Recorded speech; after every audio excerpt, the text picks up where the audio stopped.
तो क्या सिर्फ दुआ से मसला हल हो जाता है जी? दुआ से हो जाता है सब कुछ?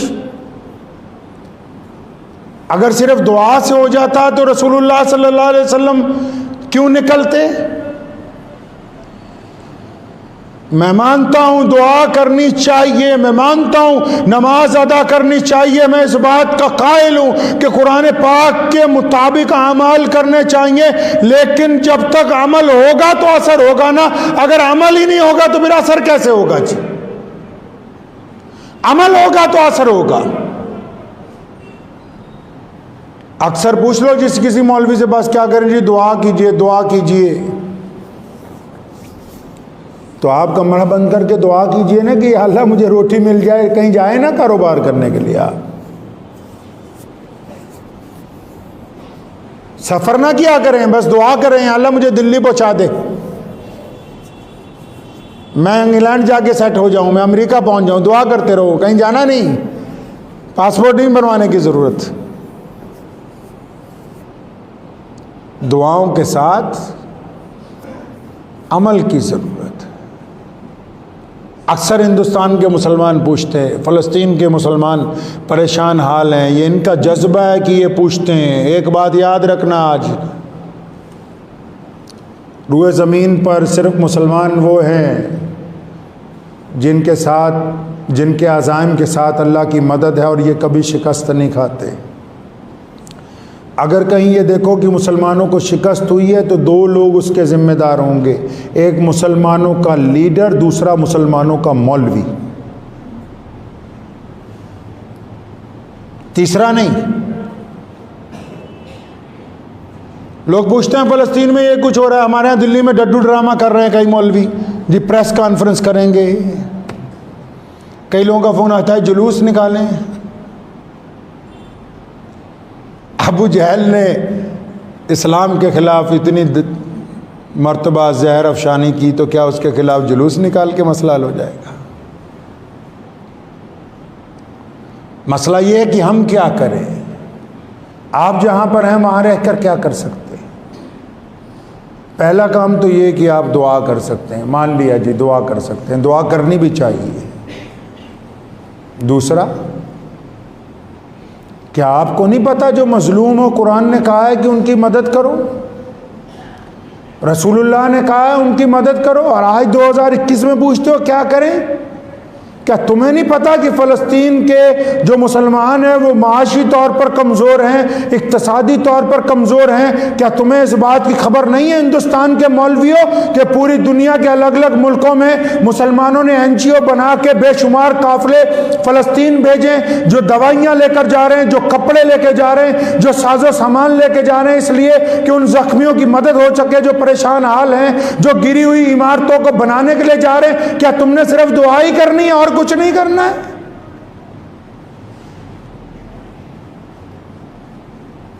क्या हमारे मुल्क में फ़लस्तीन की एम्बेसी नहीं है, उनका अथॉरिटी का एम्बेसडर नहीं रहता कि जिसके पास जाके तुम बोलो कि ये इतने लाख रुपए का चेक है तुम्हारे लिए ताकि तुम्हारे साथ यहूदी लड़ रहे हैं तो हम पूरी दुनिया के मुसलमान तुम्हारे साथ खड़े हैं?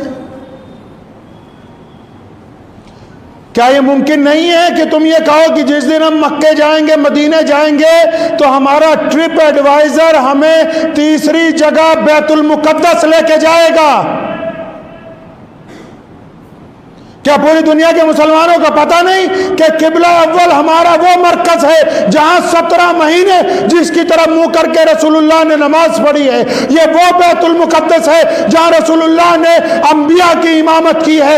ये वो बैतुल मुकद्दस है जिसकी फतह के बाद सैयदना बिलाल ने सबसे पहली आज़ान दी है। ये वो बैतुल मुकद्दस है जिसके मेहराबों को सैयदना ज़िक्रिया ने अपनी तिलावत से मुनव्वर किया है। क्या तुम्हें ये पता नहीं कि अगर मक्के जाना है, मदीने जाना है, तो तीसरा सफ़र बैतुल मुकद्दस का करना जरूरी है हमारे लिए? किसने रोका है? क्या पूरी दुनिया से लोग जाते नहीं हैं? तो हम क्यों नहीं जाते? बार बार पूछते हो क्या करना है, जाओ उन लोगों की मदद करो, जाके 500-500 रुपए मुसाफे में दे के पले पलाए मुल्लाओं की दुआएं लेने से बेहतर है कि उन जख्मियों के लिए मरहम पट्टी का इंतजाम करो जो बार बार पुकारते कि इलाहुल आलमीन तेरे वो मुसलमान बंदे कहां हैं और कब तेरी मदद हमारी तरफ आएगी।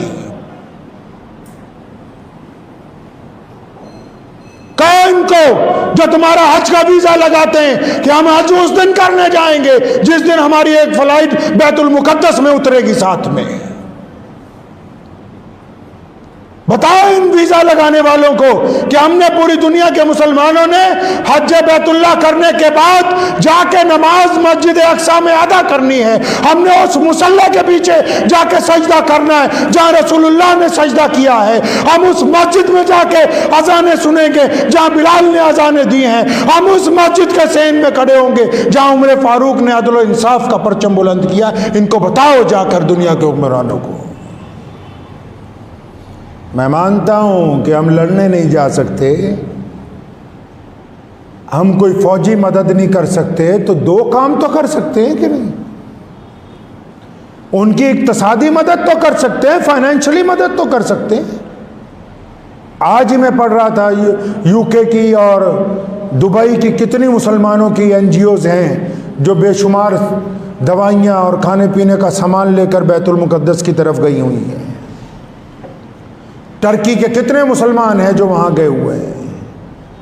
बार बार हमारे मुल्ला शोर मचाते हैं कि भारत में दुनिया के सबसे ज़्यादा मुसलमान रहते हैं। अरे रहते हो तो कम से कम उन मुसलमानों की भी तो खबरगिरी करो जो तुम्हारे तरफ मुतवज्जो हों। दिल्ली के मुल्लाओं 5 स्टार होटल में बैठ के प्रेस कॉन्फ्रेंस करने से तुम्हारी गर्दन से ये गुनाह उतरेगा नहीं।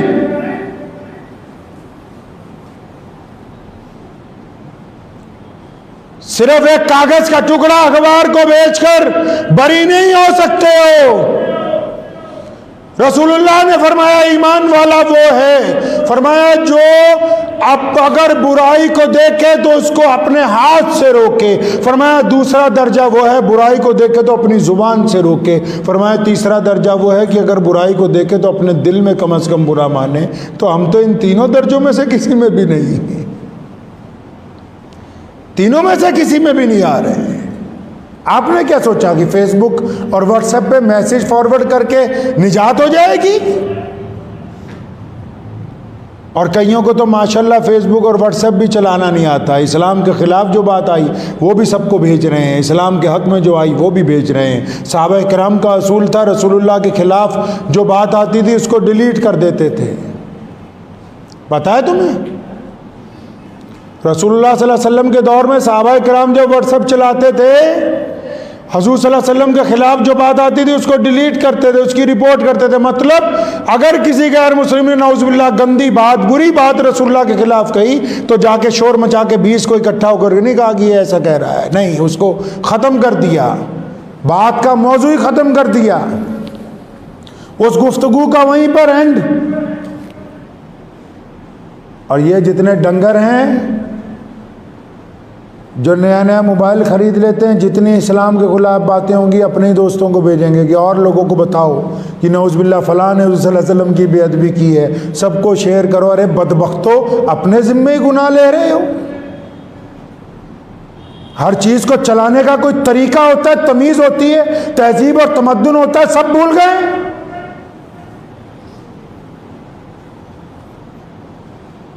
फ़लस्तीन के ख़िलाफ़ यहूदी और पूरा अमेरिका क्यों लगा हुआ है? क्योंकि फ़लस्तीन में टिकटॉक के स्टार पैदा नहीं होते, फ़लस्तीन में सारा दिन मोबाइल पर चला बैठकर गेमें खेलने वाले लोग पैदा नहीं होते, फ़लस्तीन में रंग बिरंगे अपने बाल करके सारा दिन आवारागर्दी करने वाले नौजवान पैदा नहीं होते। फ़लस्तीन में रुए ज़मीन के आज भी अव्वल दर्जे के मुसलमान पैदा होते हैं जो आला तालीम हासिल करते हैं, जिनका किरदार रसूलुल्लाह सल्लल्लाहु अलैहि वसल्लम के हुक्म के मुताबिक है, जहाँ शहीद होना लोग अपने लिए फ़ख्र की बात समझते हैं, जिनकी ज़ुबान रसूलुल्लाह सल्लल्लाहु अलैहि वसल्लम का नाम लेके नहीं थकती, जो रसूलुल्लाह सल्लल्लाहु अलैहि वसल्लम के किबला अव्वल को अपनी जबीनों के साथ सजाते हैं, शहादत दे देते हैं। इसलिए पूरी दुनिया का यहूदी उनके खिलाफ लगा हुआ है। 21,000 लड़कियों ने हिफ्ज किया इस रमज़ान में फ़लस्तीन में। हमारे पास कुरान पढ़ने को टाइम नहीं मिला, दुआ मांगने को बेजारी है। दुनिया आज अमेरिका और यहूदी क्यों परेशान है? आप पढ़िए, बीबीसी की परसों रिपोर्ट आई है कि इनको कौन सामान दे रहा है। पता लगा कि फ़लस्तीनियों को सामान कोई नहीं दे रहा, सारा कुछ खुद ही बना रहे हैं। तो वक्त भी हो गया है। तो मेरी अर्ज़ ये है कि जो लोग चाहते हैं कि फ़लस्तीन के लिए क्या करें, पता कीजिए कि फ़लस्तीन की अथॉरिटी के कौन से अफसरान नई दिल्ली के अंदर कौंसल खाने के अंदर हैं, कौन सी बड़ी NGOs हमारे सूबे के अंदर, हमारे मुल्क के अंदर या इस पूरे बर्रे अजीम के अंदर कौन सी ऐसी NGOs हैं जो ईमानदारी से उनकी मदद कर रही हैं। उनको बोलें कि हम अपना 1 रुपया आपको देना चाहते हैं, उनको दें। और जो लोग हज पे जाते हैं, कोई पाबंदी नहीं है बैतुल मुकद्दस में जाने की। सुने इत्मीनान से बात मेरी, बैतुल मुकद्दस में नमाज पढ़ने के लिए सारा साल कोई पाबंदी नहीं है। मुसलमान शहदा ने अपनी कुर्बानियां दे के उसको सालिम रखा है। ये उसी को तो बंद करने जा रहे थे अभी रमजान से पहले कि दोबारा इतनी बड़ी कुर्बानी देनी पड़ी है। बैतुल मुकद्दस में कोई पाबंदी नहीं पूरी दुनिया के मुसलमानों पर जाने की। जो बंदा हज करने के लिए जा रहा है, औरत जा रही, मर्द जा रहे हैं, उनके साथ बच्चे जा रहे हैं, अगर वो अपना हज का वीज़ा लगवाते हैं, उम्रे का वीज़ा लगवाते हैं, अपने ट्रिप एडवाइज़र को बोलिए कि हमने खाना काबा की ज़ियारत के बाद, हमने रसूलुल्लाह सल्लल्लाहु अलैहि वसल्लम के रोज़े पर हाज़िरी के बाद तीसरी हाज़िरी मस्जिद अक्सा की लगानी है। हमने किबला अव्वल में नमाज अदा करके आनी है। जब रोजाना कई लाख मुसलमान पूरी दुनिया से बैतुल मुकद्दस की सरजमीन पर उतरने शुरू होंगे, हालात तब्दील हो जाएंगे। मस्जिद अक्सा इतनी बड़ी है कि एक वक्त में 5.5 लाख मुसल्ले, 5.5 लाख अफराद उस मस्जिद में नमाज अदा करते हैं। और फिर उसके साथ ही उसके दाईं तरफ मस्जिद बुराक, जहाँ से हज़ूर अकरम सल्लल्लाहु अलैहि वसल्लम का बुराक अर्श के लिए गया, वो भी वहीं पर मौजूद है। उसके अलावा मुतअद्दिद बड़ी बड़ी मुसलमानों की यादगारें जो हैं फ़लस्तीन के अंदर मौजूद हैं। तो 2 काम पल्ले बांध लें आप, सिर्फ रोने के साथ कुछ नहीं हो सकता है। कली दुआएं करने से कुछ हासिल नहीं हो सकता। अगर दुआ करनी है तो अल्लाह से कहें, अल्लाह मुझे तौफीक दें कि मैं अपनी नेक कमाई में से फ़लस्तीन के मज़लूम मुसलमानों का हिस्सा निकालूं। मुझे तौफीक दें कि मौला करीम जब मैं बैतुल्लाह का सफ़र करूंगा, जब मैं रसूलुल्लाह के रोज़े पर हाज़िरी दूंगा, तो बिना बैतुल मुक़द्दस में हाज़िरी लगाए हुए वापस नहीं आऊँगा। अगर हम ये 2 ही काम हिंदुस्तान के मुसलमान करेंगे तो मैं ये समझता हूँ कि क़िबला अव्वल की आज़ादी की ये जो जंग अल-कुदस के लोग लड़ रहे हैं, क़िबला अव्वल के लिए जो कुर्बानियाँ फ़लस्तीन की माएँ, बहनें, बेटियाँ, बच्चे, नौजवान दे रहे हैं, तो कल क़यामत के दिन जब वो शहदा आगे चलेंगे तो इंशाअल्लाह ताला इस मुल्क के मुसलमान शर्मिंदा नहीं होंगे इंशाअल्लाह ताला। दुआ कीजिए अल्लाह ताला मुझे भी और आप सबको भी इन बातों के ऊपर अमल करने की तौफ़ीक़ अता फ़रमाए। व आख़िर दावाना अल्हम्दुलिल्लाहि रब्बिल आलमीन।